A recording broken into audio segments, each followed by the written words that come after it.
Hello, in this video I want to show you how to change digital audio output format in 40-inch TCL Roku TV.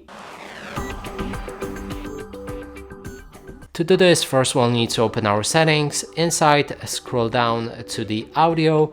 Right here you will find digital output format and you can switch between auto, pass-through, stereo or custom. If you decide on custom, you'll be able to adjust two different settings.